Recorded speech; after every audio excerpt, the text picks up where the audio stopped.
Donc moi, je suis Sylvain Châty. Vous avez mon mail, donc normalement vous l'avez déjà, puisque vous m'avez déjà écrit. Donc je suis prof ici, à l'Université de Paris, depuis quelques années maintenant. Et donc c'est moi qui avais proposé ce cours-là, et ça a bien fonctionné. Donc voilà, je suis content de le faire. J'espère que je suis content aussi. Vous y arrivez. Et l'idée vraiment, c'est que voilà, moi je vais vous poser des questions. En fait, je vais quasiment vous poser que des questions. Je vais tellement faire que ça. Je vais évidemment vous donner des informations, mais je vais aussi vous poser plein de questions, je vais vous faire réfléchir, et donc je m'attends à ce que vous participiez. Si vous, entre un cours et un autre, si vous voyez des choses dans la presse ou dans les médias, vous entendez des choses qui vous questionnent, ben, n'hésitez pas à me le dire, on peut discuter, on peut prendre une demi-heure là-dessus, il n'y a vraiment aucun souci. Voilà, donc. Alors moi, je suis astrophysicien, donc je travaille à l'Université de Paris. Mon laboratoire de recherche, jusqu'à maintenant, il est situé sur le plateau de Saclay. Il s'appelle le département d'astrophysique au CEA à Saclay, comme ça, énergie atomique.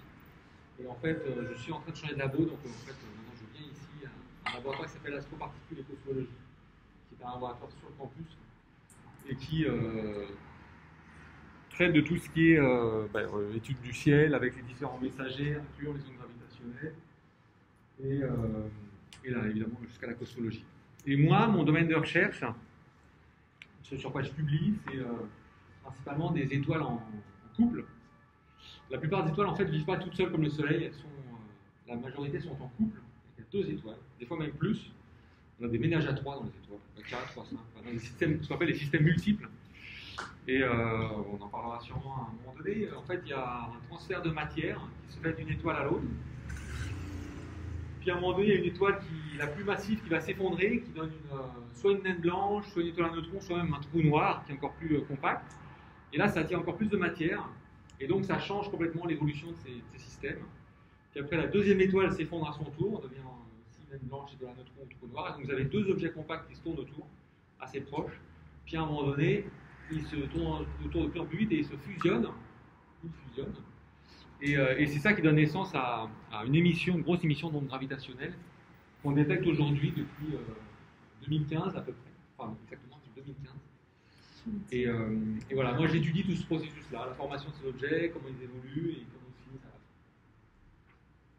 Voilà, ça c'est mon domaine de recherche. Et puis après, par contre, dans les cours, je vous donne des cours différents qui vont de la physique à la biologie, parce que je donne aussi une livre d'exobiologie.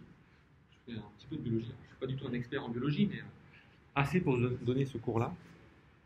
Et donc, voilà, ça c'est l'avantage d'enseigner, c'est qu'on enseigne des choses assez différentes qu'on fait en recherche. En recherche, on fait un tout petit domaine, puis en enseignement, on fait des choses plus larges. Voilà, alors, il y a un truc que j'en ai à dire.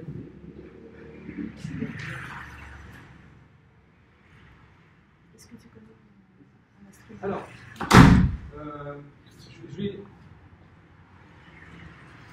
je vais juste vous dire d'abord les modalités pratiques. Donc aujourd'hui, on a commencé, vous avez vu, j'étais en retard. On a commencé 8h40 parce que j'étais en retard, c'est de ma faute. Pour la suite, on va commencer à 9h. Alors, par contre, ce que je vous demande, c'est d'être à l'heure. C'est toujours embêtant quand on commence les gens qui arrivent. Pas de souci pour aujourd'hui, hein, donc voilà, on commence à 9h. Et alors, j'ai mis 10h30 parce que je ne savais pas si ça avait été disponible après. Là, je vois qu'il y a un cours à 11h, donc je pense qu'on va déborder, mais probablement pas après 10h45. Sauf si vous avez des cours après. Vous avez des cours après. C'est ça ? Ouais, ok. On arrête à 10h30, c'est pas grave. Donc, alors, encore plus, essayez d'être à l'heure. Moi, j'arrive un peu avant, j'installerai tout ça, comme ça on commence vraiment à 9h. Et à 10h30, on arrête. Et du coup, je ne fais pas de pause. D'accord ? On dira. Et voilà. Je suis désolé, je sais que vous avez tous envie de commencer à 8h30, mais voilà, ça va être donc ça, c'est la modalité pratique. On sera ici dans cette salle qui est plutôt pas mal, parce qu'elle est aérée, très bien, on n'est pas beaucoup, c'est vraiment l'idéal actuellement. Alors, donc il y a ce cours que moi je vais faire, je vous dis interactif, tout ça. J'essaie de ralentir mon débit, je vais parler moins vite. Ce que je vais vous demander à un moment donné, pas tout de suite, hein, c'est plutôt vers la fin des cours, dans les dernières séances, doit avoir une douzaine de séances, je crois, ensemble. Ce que je voudrais, c'est de faire un exposé, de préparer un exposé en binôme. Donc, bon, là, je vois qu'il y en a déjà qui se connaissent, donc là, il y a déjà des binômes qui sont formés, j'en suis sûr. Il y en a qui ne se connaissent pas, donc ça, c'est pas grave, vous allez vous connaître au fil du cours. Et à un moment donné, bon, il faudra que vous échangez vos mails si vous voulez vous voir et discuter du sujet. L'idée, c'est que c'est vous qui choisissez le sujet. Moi, je ne vous donne pas de liste de sujets. C'est vous qui choisissez. Et ce qui est pas mal, parce que ceux qui sont sur un autre parcours ben, ont souvent envie de proposer des sujets qui sont liés à leur parcours, ce qui est très bien. La seule chose que je vous demande, c'est de me dire en avance, comme ça, moi, je valide avec vous. Ou alors, si des fois, vous posez des sujets qui sont un peu trop larges, je veux dire, bon, trouver un truc un peu plus, sinon ça va durer 3 heures. Et l'idée, c'est que vous prévoiriez quelque chose qui va durer en gros une vingtaine de minutes. Alors, ça peut être un quart d'heure, mais en gros, c'est cet ordre-là. Et après, moi, je vous pose des questions, les étudiants vous posent des questions. Donc, vous préparez un petit PowerPoint. Et vous parlez sur ce PowerPoint. Et l'idée, c'est que comme vous êtes en binôme, ben, vous faites une petite chorégraphie. Il y en a un ou une qui commence, après c'est l'autre qui prend. Voilà, ça, c'est vous qui vous arrangez comme vous voulez. Chorégraphie à l'oral, hein, vous n'avez pas danser, de toute façon, si vous voulez danser, vous pouvez. Hein, mais... voilà. Et ensuite, donc à la fin, évidemment, après le dernier cours, ça sera début décembre, il y aura un examen écrit. Alors l'examen écrit, comme il n'y a pas d'équation, mais il n'y aura pas d'équation dans l'examen, hein, c'est évident. Donc moi, ce que je fais, en fait, c'est que je vais vous poser des questions, en gros, sur les choses qu'on a vues. Enfin, que sur les choses qu'on a vues. Et je vous demande d'y répondre. Donc il n'y a vraiment aucun piège dans cet examen. L'idée, c'est de voir si vous avez suivi, si vous avez participé de façon active. Et si c'est ça, ben, vraiment, vous avez une bonne note à l'examen. Enfin, ceux qui ont eu une mauvaise note à cette UE, c'est vraiment des étudiants qui n'ont pas du tout travaillé ou qui ne sont pas venus. Il n'y a pas de secret. Il n'y a vraiment aucun piège. Voilà, alors, il y a le secours, évidemment, il y a aussi il y a un lien Moodle, vous pouvez trouver tous les documents dessus. Il y a même une partie des cours qui était enregistrée, parce que l'année dernière, j'avais enregistré avec la pandémie, donc je vous le mettrai disponible, ça aussi. Après, comme c'est cool, les cours échangent d'année en année, donc c'est pas forcément exactement la même chose d'année en année, mais au moins vous aurez un petit exemple. Et qu'est-ce que je vais vous dire d'autre? Oui. Si ça vous dit aussi, pendant l'année, enfin, je veux dire pendant le semestre, si par exemple vous entendez quelque chose à la radio ou vous regardez la télé, quelque chose qui a trait à l'astronomie et qui vous interpelle un peu, ou si vous voulez parler des photos d'Ali que vous faites et nous les montrer, eh bien ça vous pouvez le faire. Vous me dites un peu en avance, enfin, ça peut être juste un lundi en avance. Hein. Vous me dites bah, la semaine prochaine j'aimerais bien présenter mes photos de Lune ou j'ai entendu un truc sur Jupiter à la radio, je voudrais en parler. Et ça c'est un truc, en fait c'est 3 minutes, c'est vraiment rapide. L'idée c'est que voilà, on partage un peu d'expérience comme ça.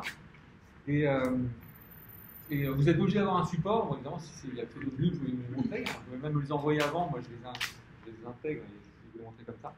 Mais ça peut être juste, prenez une craie, au crayon, puis, enfin, au tableau, puis vous parlez de ce que vous voulez. Et moi, je trouve ça bien parce que ça permet de partager quelque chose qui vous a un petit peu interpellé pendant la semaine. C'est plus vivant. Il n'y a pas que moi qui parle tout le temps. Et moi, je mets un petit bonus à la fin.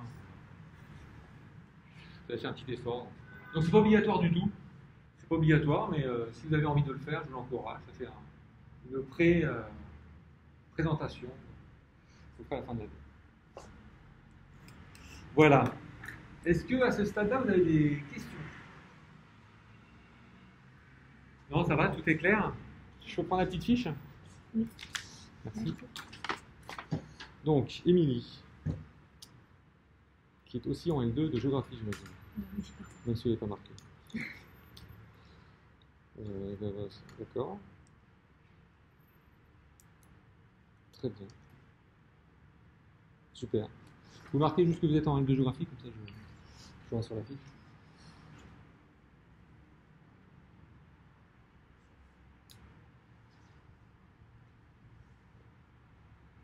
Oui. Pour s'inscrire sur Moodle, au cours, il y a besoin d'un code d'accès. Alors, je me souviens plus. Je pense pas. Je crois qu'il n'y a pas de code d'accès. Est-ce qu'il y a une validation de ma part? Je ne suis même pas complètement sûr. Sinon, on vous envoie un mail. Ouais, il faudrait que je vérifie, mais je me souviens plus comme ça. Mais je pense que. Essayez de vous inscrire, et puis si ça ne marche pas, il faut me dire. Normalement, ça devrait être bon. Peut-être je vais mettre un code en fait, quand même. Ou alors j'ai une validation. Alors, bon, j'ai vos fiches, j'ai vu que bon, il n'y en a aucune qui a l'air expert ou experte en astronomie. Vraiment pas grave. Très bien.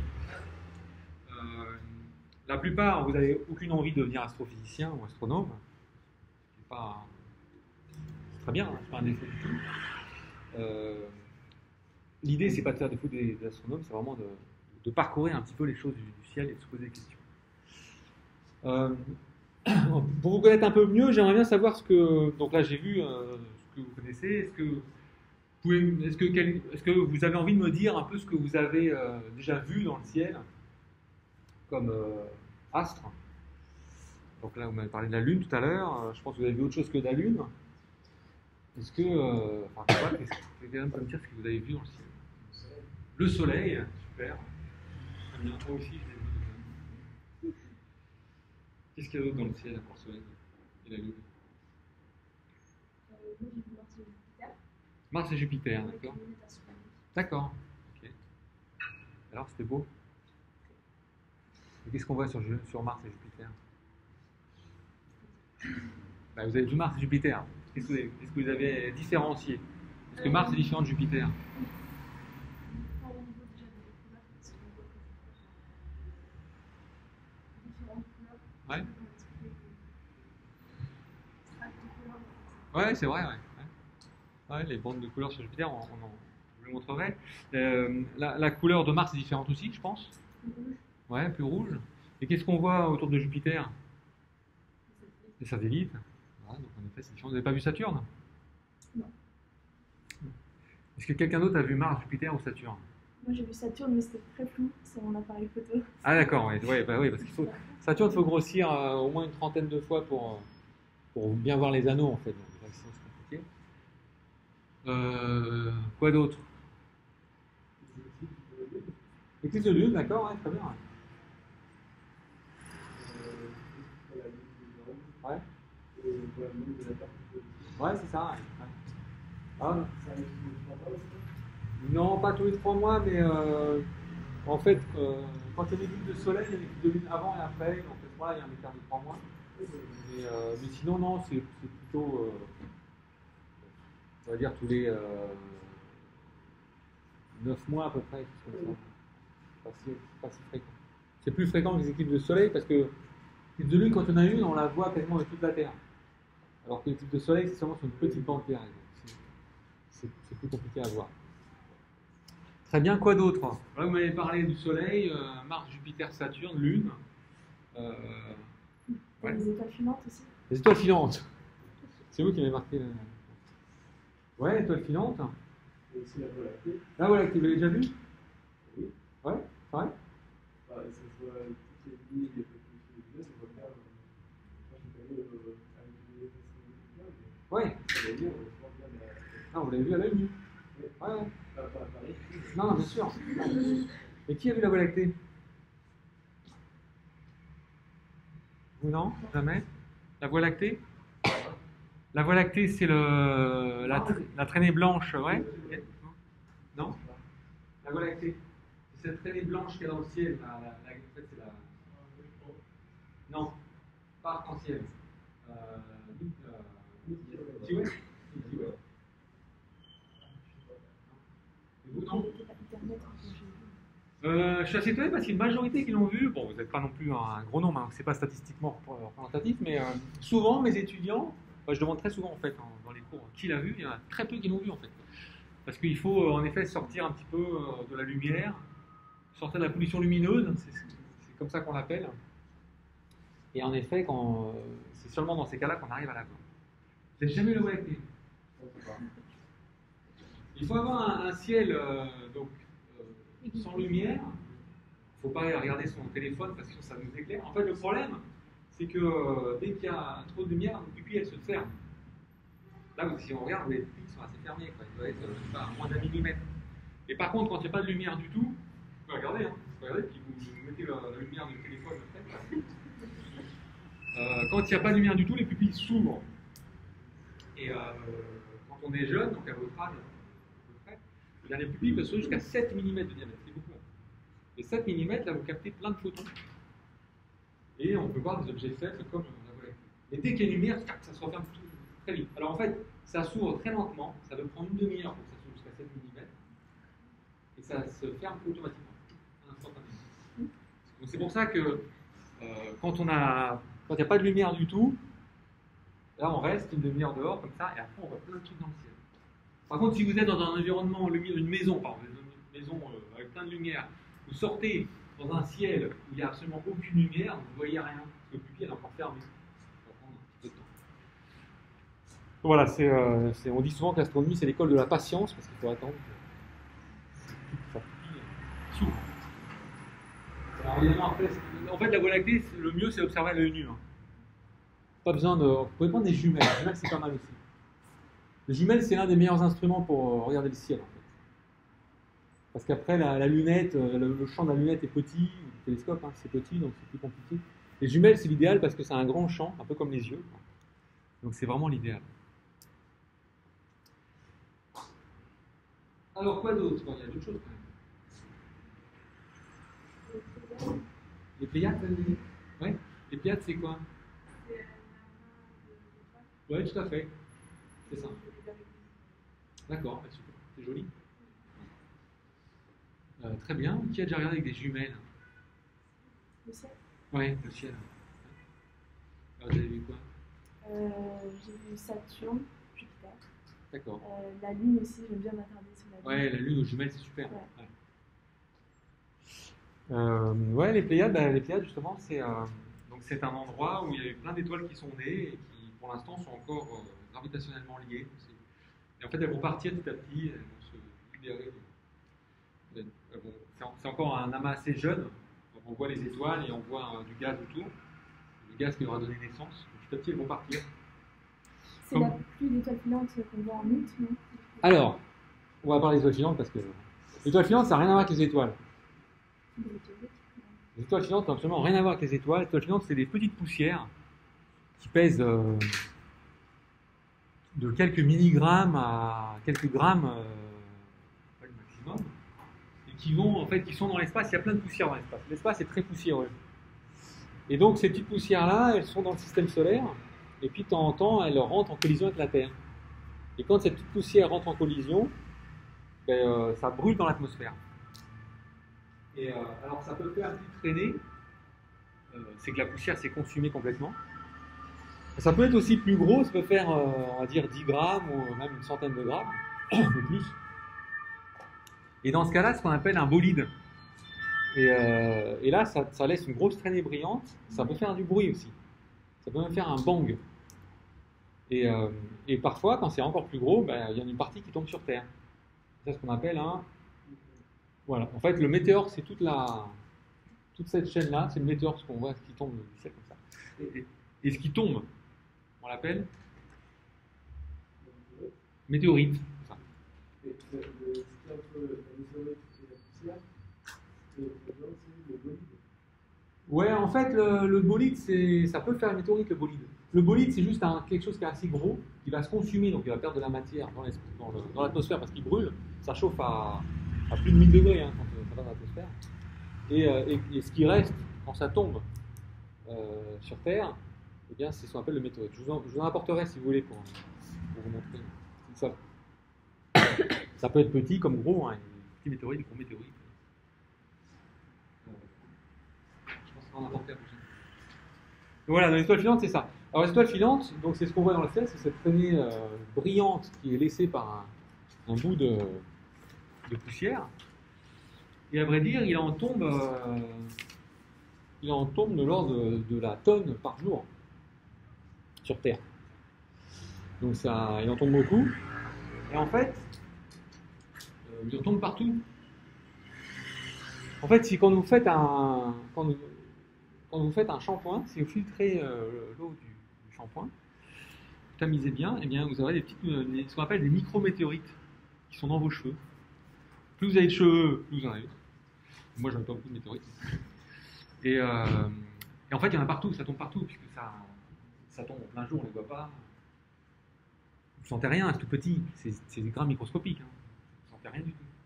Et donc, il y en a partout.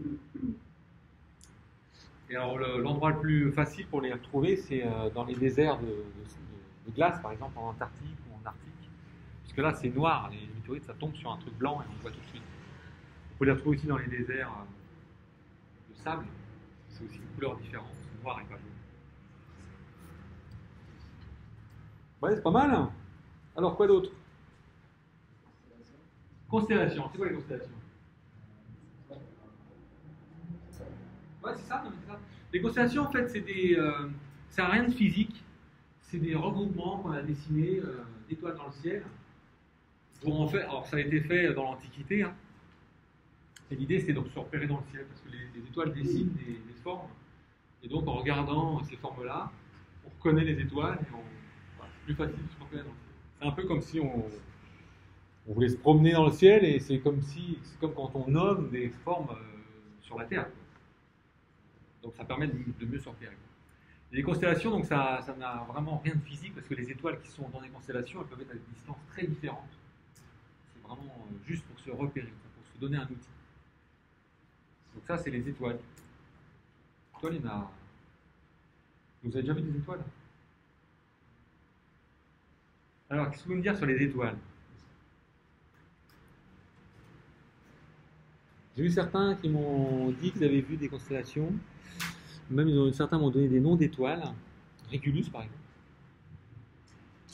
Alors, qu'est-ce que vous pouvez me dire sur les étoiles? Est-ce que, de ce que vous avez vu, est-ce qu'elles sont toutes de la même brillance? Est-ce qu'elles sont toutes de la même couleur? Est-ce qu'elles sont toutes de la même luminosité? J'ai déjà vu le ciel. Alors tout à l'heure, quelqu'un a dit Mars n'est pas de la même couleur que Jupiter, ce qui est vrai. Vous avez vu le ciel, les étoiles sont toutes blanches. Le soleil, il est de quelle couleur?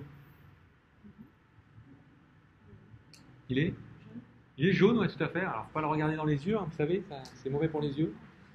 Ne le regardez pas non plus avec des lunettes de soleil, c'est presque pire. Parce qu'il y a plein de rayons infrarouges qui passent dans les yeux, et c'est vraiment pas bon pour les yeux. En astronomie amateur, moi j'ai fait beaucoup d'astronomie amateur, on regarde le soleil dans les yeux 2 fois dans sa vie.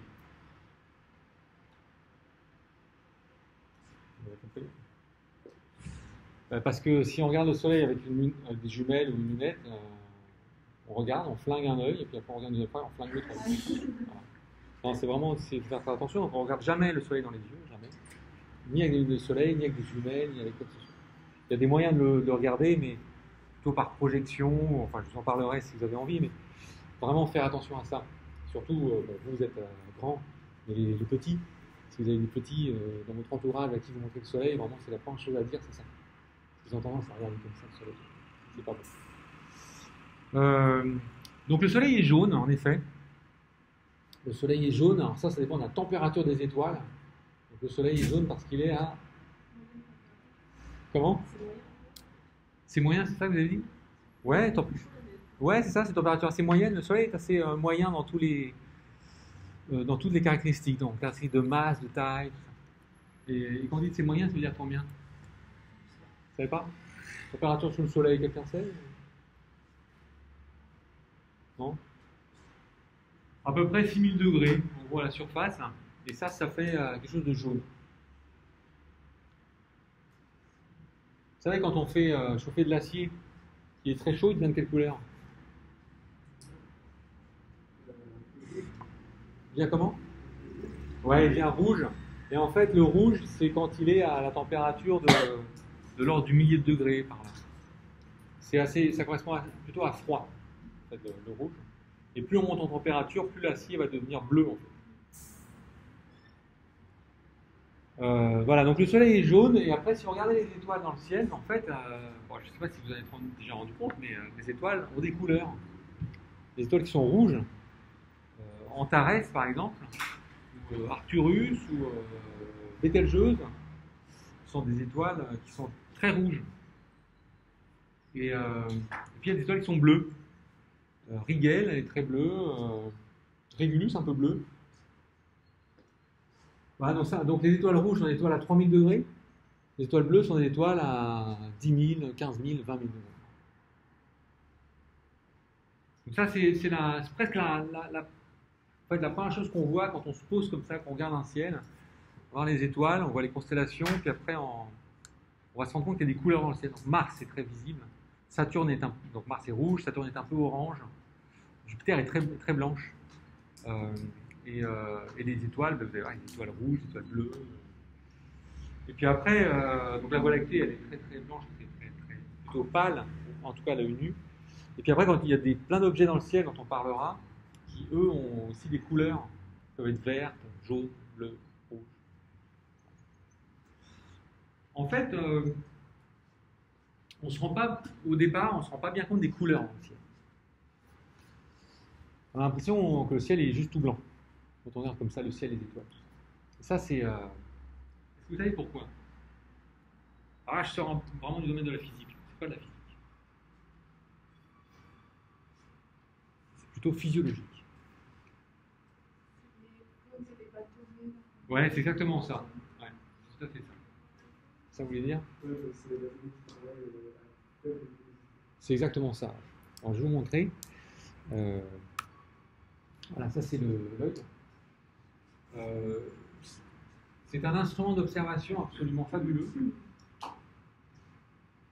Parce que vous avez avec l'œil, vous avez une dynamique qui est assez exceptionnelle. C'est-à-dire qui est bien mieux que les caméras que vous avez sur votre téléphone portable. Avec l'œil, vous voyez des choses qui sont très très faibles. Vous voyez, quand votre pupille s'ouvre à 7 mm, vous restez longtemps, vous voyez des choses qui sont à plusieurs millions d'années-lumière de distance. C'est-à-dire que les photons, la lumière, quand elle voyage, elle met plusieurs millions d'années à venir jusqu'à votre œil. Et puis en même temps, vous voyez des choses qui sont très brillantes. Vous êtes sur une plage en plein soleil ou vous êtes sur de la neige avec réverbération du soleil, c'est super brillant. Vous arrivez à distinguer les deux. Et ça, c'est ce qu'on appelle la dynamique. Et votre œil y arrive beaucoup mieux que le téléphone. Essayez de prendre une photo d'une galaxie qui se trouve à 2 millions d'années-lumière. Avec votre téléphone, vous n'y arriverez pas. Avec votre appareil photo, oui, vous allez faire une pause, tout ça, et vous arriverez à la voir, mais pas avec votre téléphone. Et l'œil, il fait ça, la caractéristique de l'œil qui est assez étonnante, c'est qu'il fait ça avec toujours le même temps de pause. Vous savez quel est le temps de pause de l'œil? Vous le savez en fait. Alors personne ne fait du cinéma ici. Voilà, c'est ça, exactement. Il fait du 24 images par seconde. Tout le temps. Que vous soyez en plein soleil, que vous soyez la nuit, dans une obscurité totale, il fait du 24 images par seconde.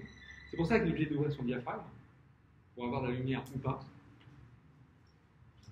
Donc en fait, le cristallin, ça joue le rôle, si vous prenez une lunette ou même un objectif, ça joue le rôle des lentilles. Vous avez une lentille, vous avez la rétine qui est en fait le foyer. Les lumineux vont converger ici, plus ou moins bien, et ils vont arriver ici sur la rétine. Et en effet, donc là vous avez la fovea, vous avez en fait une densité très grande de cônes qui vont être utiles le jour. Donc là en ce moment, typiquement, on regarde qu'avec les cônes. C'est ce qui est sensible à la lumière et c'est ce qui est sensible aux couleurs. C'est pour ça que moi je vois que vous avez des couleurs différentes. Si c'était la nuit, j'aurais plus de mal à distinguer les couleurs. C'est pour ça qu'on dit que la nuit, tous les chats sont gris, ça vient de là. Mais cela dit, vous avez aussi les bâtonnets qui sont autour. Alors les bâtonnets, c'est parfois ce qu'on appelle la vision latérale. C'est-à-dire que là, on regarde vraiment au centre. Moi, je vous regarde vous, je vous vois vous. Et bien la nuit, je vais regarder à côté, et ben je vous verrai vous. Parce que j'ai utilisé les bâtonnets. Alors ça semble bizarre, mais en fait, ça marche super bien. Et moi, j'ai découvert ça vraiment en faisant de l'astronomie amateur. Et quand En particulier quand on pointe avec une lunette astronomique un objet qui est assez faible, on met au centre, on sait qu'il est au centre, mais on ne le voit pas comme ça en vision directe. Là, on regarde à côté, et là on voit apparaître le truc. Et c'est vraiment étonnant. C'est vrai, hein? J'essaie de le faire, vous allez voir. On a vraiment l'impression d'avoir un truc qu'on n'avait pas utilisé avant. Alors par contre, donc ça voit en couleur, et ça voit en noir et blanc.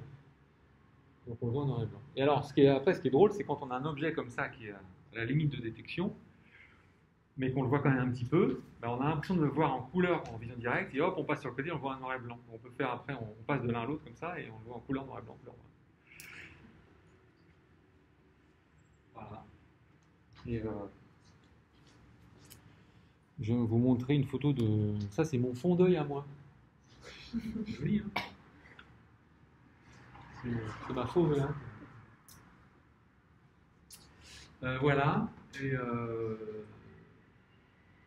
ah oui, alors c'est ça aussi qui est assez drôle, c'est donc tous les... Ça, c'est pas ça. Tous les vaisseaux sanguins qui sont ici, là, évidemment, ils sont dans notre œil. Donc en fait, je ne sais pas si vous avez déjà vu ça, des images reconstituées de ce qu'on voit vraiment, en fait. Quand l'image qui sort de notre œil avant interprétation par le cerveau, en fait, elle est striée de plein de vaisseaux sanguins. C'est un gros bordel. En fait, on ne voit pas grand-chose. Et en fait, c'est notre cerveau qui reconstitue l'image et qui fait une sorte de filtre, donc qui enlève tous les vaisseaux sanguins qui sont devant et qui permet d'avoir une image où, a priori, vous ne voyez pas trop de vaisseaux sanguins, je pense, sur votre image. Ça c'est le cerveau qui le fait. Et votre image, elle est plutôt polluée par tout ça. Ils sont flous, évidemment, parce qu'ils ne sont pas focalisés, donc ils sont flous. Vous avez plein de vaisseaux sanguins flous devant votre image.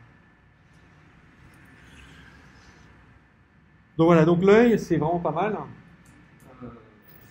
C'est le premier instrument d'observation et j'ai envie de dire, vous pouvez déjà voir plein de choses avec. Des fois, on me demande s'il faut comme instrument pour observer le ciel. Déjà, l'œil, c'est pas mal en fait. Vous pouvez voir, le soleil. Regardez, il ne faut pas le regarder en face, mais vous avez quand même accès au soleil. Vous voyez la Lune, évidemment. Vous voyez Mars, Jupiter, Saturne. Il y a d'autres planètes qui manquent là dans ce qu'on a vu. On a parlé de Mars, Jupiter, Saturne, c'est ça? Il y en a deux autres qui manquent qu'on voit à l'œil nu. Donc Vénus, on en a parlé tout à l'heure, puis il y en avait une autre encore. Non, Neptune, on ne la voit pas à l'œil nu. Mercure, voilà, c'est ça. Mercure qui est assez difficile à voir. Je pense que personne n'a vu ici. Vénus, vous avez dû la voir, c'est sûr. Ouais. Ça s'appelle l'étoile du Berger. Très brillante le soir ou le matin. C'est d'ailleurs souvent on confond avec un ovni parce qu'on voit un truc super brillant le matin comme ça y est, il nous attaque. Et Mars est rouge, la nuit, Jupiter très blanche, très brillante, visible la nuit, et puis Saturne orange, assez brillant. Et par contre, Uranus et Neptune, on les voit pas l'œil. Voilà, donc les étoiles, on en a parlé, les étoiles filantes. Bon, c'est pas tout. Il y a d'autres choses encore. Qu'est-ce qu'on voit d'autre dans le ciel? Alors, on n'a pas de la Voie lactée. Vous savez ce que c'est que la Voie lactée? Exactement. Voilà. Est-ce que c'est une galaxie? C'est la galaxie. Tout à fait, c'est ça. C'est notre galaxie, c'est-à-dire on se tourne à l'intérieur. Et en fait, notre galaxie a la forme d'un grand disque. Je vous montrerai des images. Et nous, on est à l'intérieur et on voit en fait cette bande tout autour de nous qui en fait, c'est parce que nous, on a la tête dans la galaxie, on regarde tout autour comme ça, puis on voit cette Voie lactée. On voit cette Voie lactée en haut. Donc en fait, la Voie lactée, quand on la voit comme ça, on a l'impression que c'est un truc, un nuage un peu informe. En fait, c'est plein d'étoiles et plein de gaz, plein de poussières qui sont situées dans lequel on se trouve. C'est ça qu'on voit. Des étoiles, du gaz et de la poussière. Sauf que c'est tellement loin qu'on ne les distingue pas. On ne voit pas les différentes étoiles qui sont dans la Voie lactée. Je vous montrerai des images, ne vous inquiétez pas, de tout ce dont on parle là. Ok, donc c'est une galaxie, ouais. Ah, tout à fait, ouais, très bonne remarque. En effet, on voit plein de satellites artificiels quand on regarde aujourd'hui dans le ciel, on en voit plein tout le temps. Donc les satellites artificiels, il ne faut pas les prendre avec des avions. Les avions, ça clignote. C'est exprès d'ailleurs. les satellites, ça ne clignote pas. Donc on voit, en fait, ce qu'on voit, c'est la réflexion de la lumière du soleil sur les panneaux solaires. Et donc on les voit bouger comme ça dans le ciel. Des fois ils sont faibles, des fois ils sont plus brillants. Il y en a un qui est très brillant. Voilà, c'est ça, c'est l'ISS, la Station Spatiale Internationale. Je peux faire coucou à Thomas Pesquet quand il passe au-dessus. Et alors ça, c'est vraiment très très brillant parce que ça a la taille de plusieurs bus. Hein. Donc c'est vraiment un gros machin. Avec des panneaux solaires qui sont énormes parce qu'ils ont besoin de beaucoup d'électricité, donc ils sont vraiment très gros. Et ce qui réfléchit, c'est les panneaux solaires. Et vous le reconnaissez parce qu'il est très brillant. Et donc il va traverser une partie du ciel. Et puis à un moment donné, il va disparaître parce qu'il passe dans le cône d'ombre de la Terre, un peu comme si c'était une éclipse. Donc, et après, il y a des applis qui permettent de savoir à quelle heure il passe. Donc, c'est assez sympa de voir la station spatiale. Donc voilà, je vous recommande. On ne voit qu'un point évidemment, on ne voit pas les panneaux solaires, on voit rien, on a juste un point à l'œil nu. Et quand Thomas Pesquet il sort dans l'espace, on ne voit pas non plus. Mais bon, c'est joli. Il y a encore d'autres choses. Je m'attends à d'autres choses encore. Qu'est-ce qu'on voit des fois qui passe dans le ciel et qui reste quelques mois? Des comètes, exactement, c'est ça. Voilà, on voit, alors, je ne sais pas si on a déjà vu. Vous avez déjà vu? Oui, tout à fait. C'était Neowise, je crois, l'année dernière. Les comètes, on voit un gros. Un noyau central. Et en fait, le noyau central il est formé d'eau, de glace et de beaucoup de poussière. Et quand il s'approche du soleil, il est chauffé. Et donc, ça rentre en ébullition, tout ça. Ça se sublime. Donc, vous avez une formation de queue de comète qui est le résultat de ce chauffage par le soleil. Et ça, et après, donc, la comète passe autour du soleil et puis repart loin. Certaines sont périodiques, d'autres passent qu'une seule fois. Mais en tout cas, vous voyez une comète dans le ciel qui passe. Je vous en montrerai aussi des photos. Et puis, on va parler de la Voie lactée. Alors, qu'est-ce qu'on voit aussi dans le ciel? La Voie lactée. Voilà, on voit plein de galaxies. Exactement. Donc, on en voit à l'œil nu. Andromède, galaxie Andromède, c'est une galaxie qui se trouve à 2 millions d'années-lumière, et on la voit à l'œil nu. Et ça, c'est quelque chose qui, moi, me surprend toujours, parce que vous avez des photons, particules de lumière, qui ont voyagé pendant 2 millions d'années, c'est quand même pas mal de millions d'années, qui sont partis de la galaxie, qui arrivent jusqu'à nous, et hop, qui tombent sur votre rétine, et qui se transforment en signal électrique qui va au cerveau, et vous le voyez. 2 millions d'années-lumière, c'est quand même... c'est pas mal, hein. 2 millions d'années-lumière, et 2 millions, il n'y avait pas encore d'Homo sapiens. Hein. On était loin d'avoir d'Homo sapiens. C'était loin, on était loin. Et évidemment, sur Andromède, il nous voit pareil. Hein. Il voit notre galaxie, avec les photons qui arrivent, 2 millions d'années plus tard. Donc l'œil est vraiment un instrument fabuleux qui permet de voir plein de choses. Après, évidemment, on peut aller plus loin dans l'observation, mais en fait, pendant toute l'Antiquité et jusqu'à une date que peut-être vous connaissez, eh bien, on n'a observé qu'avec l'œil. Pendant très longtemps, on n'a observé qu'avec l'œil. Jusqu'à quand on n'a observé qu'avec l'œil? Début du 16e siècle avec Galilée qui a observé. Alors, début du 7e. Ouais, début du 7e avec Galilée, exactement. Ouais, tout à fait. Exactement, c'est ça. Donc, Galilée, je vous en parlerai, c'était 1609-1610, hein, c'était pendant cet hiver-là qu'il a commencé à faire toutes ces observations, avec une petite lunette qui était vraiment d'une mauvaise qualité, c'est-à-dire qu'elle était moins bonne que les jumelles que vous pouvez acheter à Nature et Découverte, mais pourtant, c'est pas de super qualité. Quoi. Donc, et pourtant, avec ça, il a découvert des cratères sur la Lune, il a découvert des taches sur le Soleil, il a découvert les satellites de Jupiter, il a découvert qu'il y avait plein d'étoiles dans la Voie lactée, enfin, il avait plein de découvertes. Je vous montrerai. Donc, jusqu'en 1609, on avait toujours observé uniquement avec l'œil. Toujours. Rien d'autre. On a fait des mesures, hein, on avait des instruments de mesure pour mesurer la position des étoiles, tout comme ça, mais tout était uniquement avec l'œil. Rien de plus.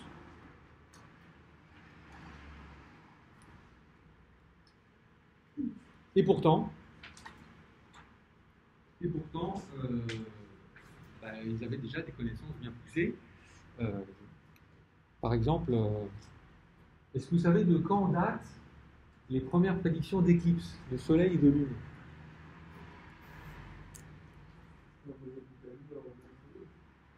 À peu près, ouais, c'est ça. C'était les premiers, en fait, c'est les Sumériens en moins 4000.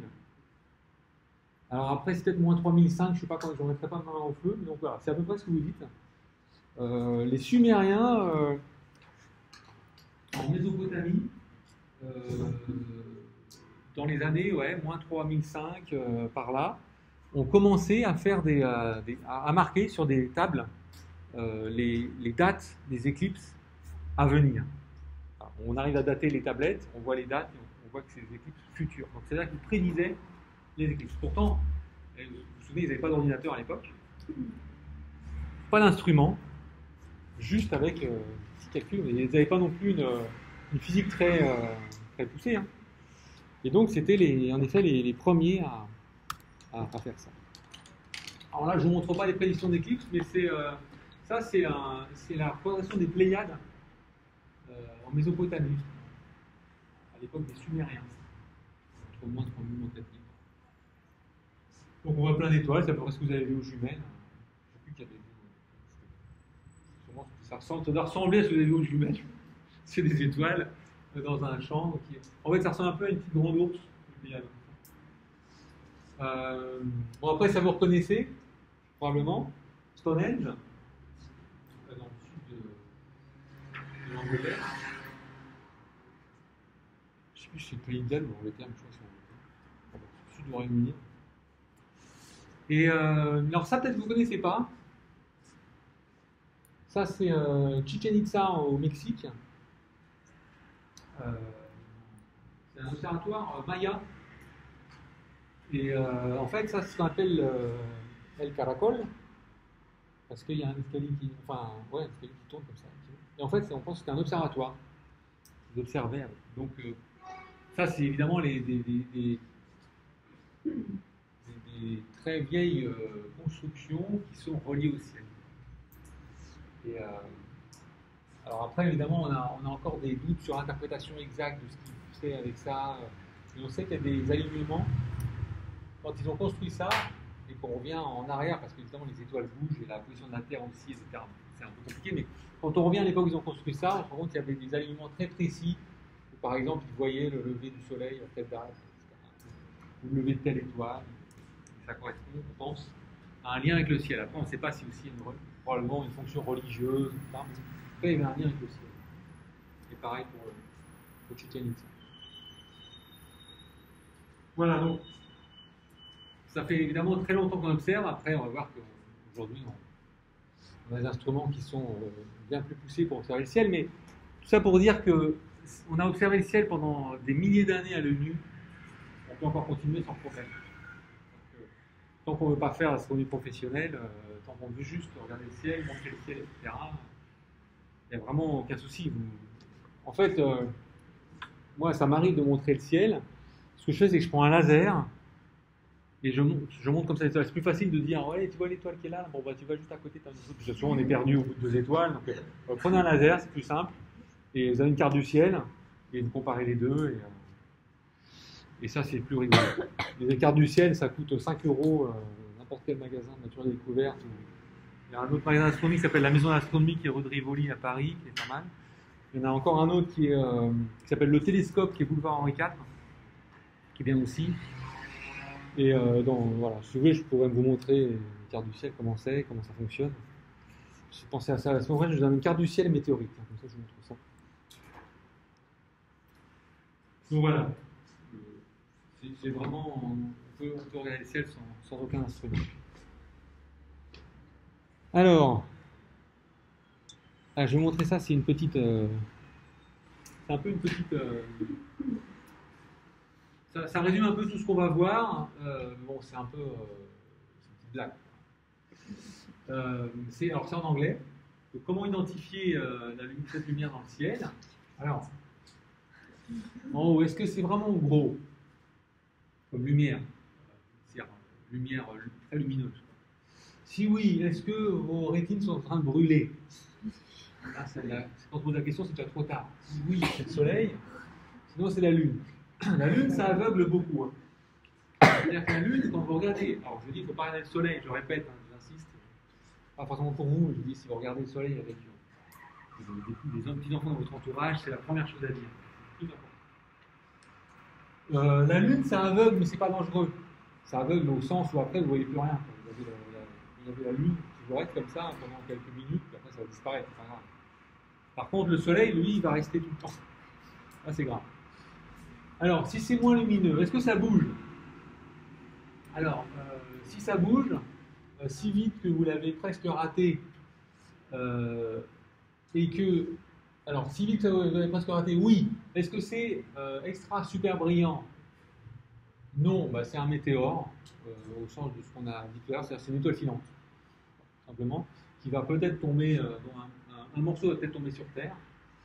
Si par contre c'est extra super brillant, oui, et que ça finit avec une explosion dramatique, oui, c'est ce qu'on appelle un bolide, ce que je disais tout à l'heure. Là, c'est un gros machin, ça fait du bruit, ça fait vraiment une super traînée, on peut le voir en jumelle, on voit la traînée d'une jumelle, c'est très très beau. Alors, évidemment, il faut tourner au bon moment parce que il faut que ça va vite, quoi. Et si par contre ça finit pas avec une explosion dramatique, alors c'est ce qu'on appelle un fireball, une boule de feu. Là, vous n'êtes pas obligé de retenir ça, mais c'est différents termes. Météore quand c'est petit, enfin, météore quand ça se finit en météorite, mais que c'est assez petit. Boule de feu quand c'est plus gros, et bolide quand c'est encore plus gros. Donc, généralement, ça, un météore, je vous dis, c'est quelques grammes. Ça, une boule de feu, on est à une centaine de grammes, et ça, on est de l'ordre du kilo. Les météores qui font le kilo, il y en a déjà. Il faut savoir quand même que tout ce qui retombe sur Terre brûle. Quand on ramène les astronautes sur Terre, si on les ramenait comme ça sans les protéger dans un vaisseau, ben, tout brûlerait. Et eux seraient brûlés avec. Je ne sais pas si vous savez, mais avant la station spatiale, il y avait une autre station. Probablement que vous n'étiez pas né, qui s'appelait la station Mir, qui était une station soviétique. Mir, c'est-à-dire la paix. Et dans la station Mir, il y avait des astronautes américains qui allaient. C'était pendant la guerre froide, hein. Pourtant, il y avait des astronautes américains qui allaient, européens. Et ils travaillaient ensemble. Et la station Mir, à un moment donné, elle était trop vieille, ça devenait trop dangereux, il y avait des risques d'incendie, etc. Donc ils ont décidé de ce qu'on appelle la décommissionner et en fait de la désorbiter. Donc elle retombe sur la Terre. Et c'était un truc qui faisait la taille de 2 bus, hein. C'était gros. Et bien ils l'ont vite décommissionné, évidemment pour avoir une trajectoire la plus longue possible dans l'atmosphère pour que ça brûle le plus longtemps. Et les derniers morceaux sont tombés dans le Pacifique, dans l'océan Pacifique. Et alors après, évidemment, la trajectoire à la fin n'est pas très précise, donc vous espérez juste que ça ne tombe pas sur une île déserte avec 3 personnes dessus. Et apparemment, non, c'est tombé dans l'océan, tout simplement. Voilà, alors là, je ne sais plus où j'en étais. Est-ce que ça bouge si vite que vous l'avez presque raté? Non. Alors, est-ce que ça clignote?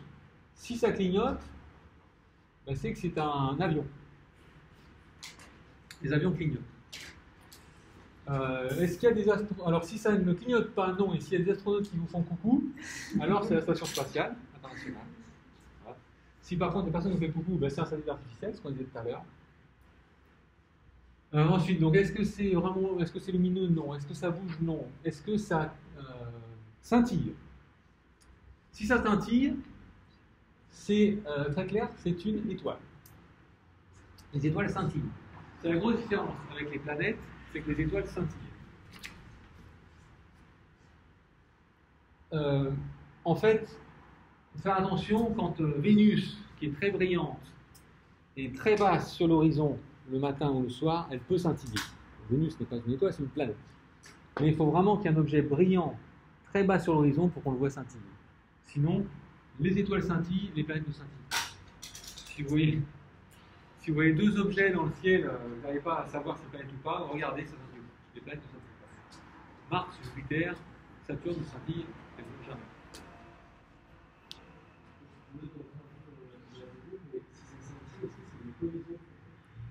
Non, le fait que ça scintille, c'est principalement parce que l'étoile, elle est ponctuelle.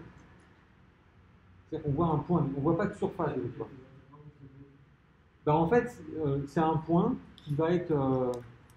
les rayons lumineux, quand ils arrivent dans l'atmosphère, ils sont bougés par l'atmosphère. Et donc, vous, ce que vous voyez, c'est le résultat des turbulences atmosphériques. Ça, vous voyez scintiller. Et pour une planète, c'est un peu différent parce qu'une planète, en fait, c'est pas ponctuel, comme elle est assez proche de nous. Même Jupiter, hein, même Saturne, qui a 1,5 milliard de kilomètres, ça reste assez proche de nous par rapport aux étoiles. Et donc, il y a plein de petits points qui sont tous les points de la surface, et tous ces petits points-là, ils subissent les turbulences atmosphériques, et ça se moyenne. Ce qui fait qu'à la fin, ça ne turbule pas, ça scintille pas. Sauf, je vous dis, quand vraiment vous avez une planète qui serait pas sur l'horizon, comme Vénus, où là, elle traverse une grande quantité d'atmosphère le matin, il y a beaucoup de couches qui bougent dans l'atmosphère, et là, on le voit scintiller. Donc, si ça scintille, c'est une étoile. Si ça scintille pas, alors est-ce que c'est un peu fuzzy, c'est flou, quoi. Avec une queue, si oui, bah, c'est une comète, hein, ce qu'on a vu tout à l'heure. Sinon, est-ce que c'est attaché à un bateau? Non, c'est une planète. Oui, c'est un phare. Enfin, c'est un phare sur les mâts. Voilà. Donc en gros, vous avez à peu près tous les objets, il manque juste les galaxies. Il y aura peu de par là, un peu flou, un peu. Fuzzy, c'est pas flou, mais je trouve. De forme un peu indéterminée, quoi, on aurait pu mettre galaxies. Voilà, vous voyez, c'est pas super sérieux, mais cela dit, ça permet quand même de faire une classification, grosso modo, de tout ce qu'on va voir dans le ciel et de tout ce dont on va parler pendant ce cours-là. Et ensuite, voilà, en gros, tout ce dont on va parler, c'est pas du tout exhaustif. Vous voyez, il y a le Soleil, pardon, Mercure, Vénus, la Terre, la Lune, Mars, Jupiter, Europe, Ganymède, Callisto, Io, c'est satellites de Jupiter. On parlait de Saturne, Encelade, Titan, satellite de Saturne, Uranus, Neptune, on parlera de Pluton, on parlera de Cérès, qui est une petite planète dans le système solaire, on parlera de comètes, d'astéroïdes, et puis ensuite, ça c'est une étoile qui a explosé, donc au-delà du système solaire. L'idée c'est, alors, on va pas faire un catalogue de tout ça, on va parler de certaines choses. Comme je vous ai dit, l'idée c'est que ce soit aussi interactif en fonction de ce qui vous intéresse, etc. Voilà, je pense que j'ai pris ça sur le site de la NASA, je crois. Toutes les images que j'ai là, de toute façon, moi, après vous aurez le PDF, hein, toutes les images que j'ai là, en fait, c'est des images qui sont vues de droit. Pour la plupart, ce que je vais vous montrer, c'est toujours des vraies images. Je vous montrerai assez rarement des vues d'artistes ou des dessins, sauf pour expliquer des fois des concepts de mouvement, des choses comme ça, mais sinon, la plupart, ce sont des vraies images. Voilà.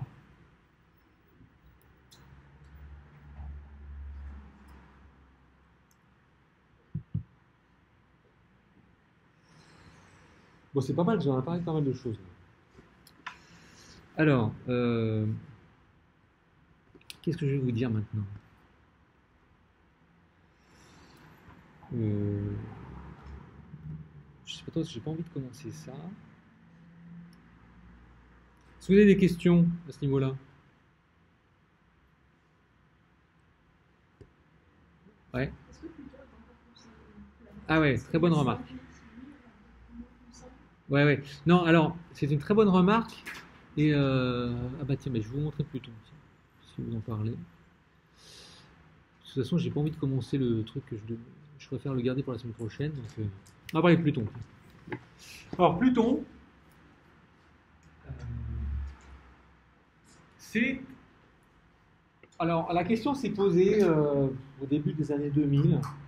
Est-ce qu'on considère Pluton comme planète ou pas? Le souci, c'était que. Il y a plusieurs problèmes. Le premier problème, c'est que Pluton est vraiment petite par rapport aux autres planètes. Pluton est plus petite que certains satellites de planètes, comme Titan. Pluton, c'est à peu près la taille de la Lune. Donc c'était jusqu'en 2009, c'était la 9e planète du système solaire. Mercure, Vénus, Terre, Mars, Jupiter, Saturne, Pluton. Mais le souci, c'est qu'à cette époque-là, on commençait à découvrir plein de planètes dans le système solaire, dont Cérès, dont je vous ai parlé tout à l'heure, qui ont à peu près la même taille que Pluton. Et on s'est dit, les pauvres élèves dans les écoles, ils n'auront pas à prendre 9 planètes, mais 10, 11, 12, etc. Puis au fur et à mesure qu'on découvre, aujourd'hui on en connaît une vingtaine de planètes de la taille de Pluton, même plus gros. Donc, d'une part, bon, c'était un peu dur, enfin c'était un peu compliqué de se dire que Pluton et toutes les autres planètes, qui étaient des petites planètes, étaient au même niveau que les grosses planètes solaires, type Mercure, Vénus, Terre, Mars, qui sont des planètes pas très grosses, mais quand même beaucoup plus grosses que Pluton. En rayon, c'est à peu près 6-7 fois plus gros. Et puis si on compare avec Jupiter, Saturne et Neptune, là on est plutôt sur des tailles qui sont... Jupiter c'est 10 fois plus gros que la Terre. Donc ça veut dire que ça serait une soixantaine de fois plus gros que Pluton. Donc ça c'est le premier souci. Le deuxième souci c'était que Pluton avait une orbite bizarre. Toutes les planètes sont dans le même plan, parce qu'elles résultent du même processus de formation. Pluton, elle a une orbite inclinée, elle est décalée. Ce qui fait que parfois elle était plus loin que Neptune, parfois elle était plus proche que Neptune, qui est la planète la plus lointaine.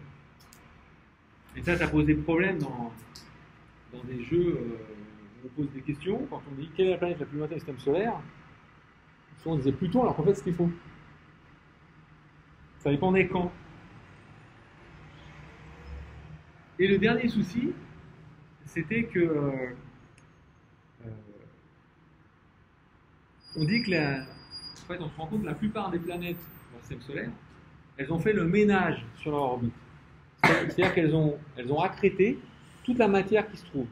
Et cette matière-là a permis de les former. La Terre, comme toutes les planètes, sont formées par la matière qui se trouve dans le système solaire.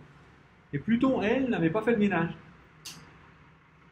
Et on pense que c'est parce qu'elle ne s'est pas formée dans le même processus de formation que les planètes, mais que plutôt, avant, c'était un satellite, peut-être d'Uranus ou de Neptune, qui a été éjecté par des sortes d'interactions gravitationnelles, un petit jeu de billard, quoi, une planète qui passe à côté et paf, elle a été éjectée.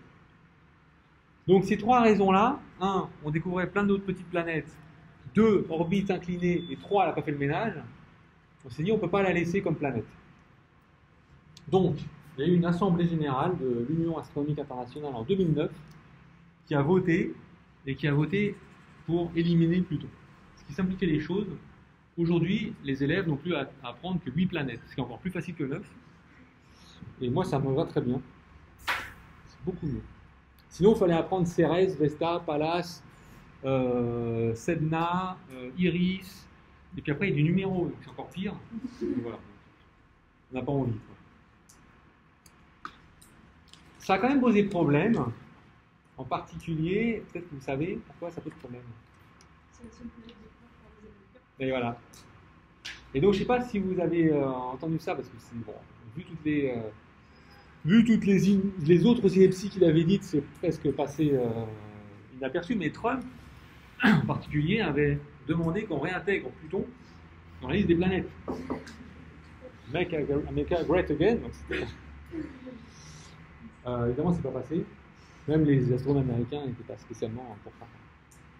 Alors, ça a quand même posé, voilà, ça a posé ce problème-là parce que donc toutes les planètes Mercure, Vénus, Mars, Jupiter, Saturne avaient été découvertes à l'Antiquité. On ne sait pas qui les a vues. Les hommes préhistoriques les voyaient, ces planètes-là. Uranus a été découverte par un Anglais, William Herschel, et Neptune a été découverte par un Français. Il s'appelle Urbain Le Verrier.